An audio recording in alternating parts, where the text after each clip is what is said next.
Scott m'a appelé pour me dire « Art, on voudrait que tu participes à la recherche du cire d'abeille. » J'ai tout de suite fait le lien avec l'épave des Goonies. Alors j'ai répondu « Oui, sans hésiter. » Ça m'a immédiatement donné cette petite étincelle qui m'a convaincu de participer.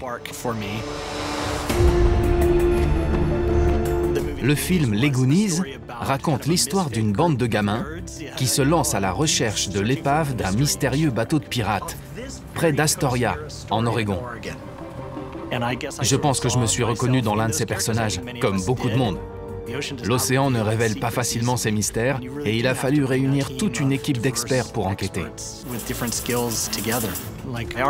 Des archéologues, des passionnés. Il suffisait ensuite d'attendre que la météo et les marées soient optimales pour nous lancer à l'assaut de la côte et essayer de découvrir ce qu'il est advenu de l'épave du cire d'abeille. Si on mettait nos robots à l'eau pour voir.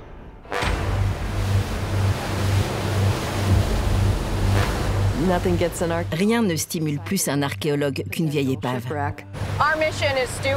Quand de telles missions sont lancées, ce qui n'arrive pas très souvent, notre rôle consiste à encadrer les équipes.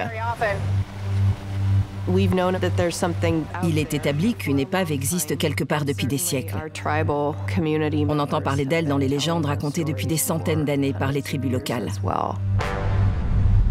Des blocs de cire d'abeille s'échouent régulièrement sur une bande côtière de 10 km, entre Neahkani et l'embouchure du Nehalem.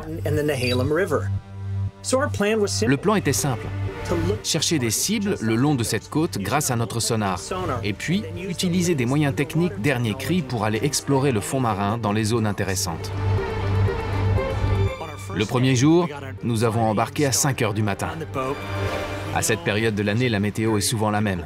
Calme le matin, puis l'air se réchauffe au-dessus de la terre, ce qui entraîne l'apparition du vent et de la houle. Il fallait donc scanner les fonds marins le plus tôt possible. La navigation le long de ces côtes peut être très délicate. Des tempêtes peuvent se former à tout moment.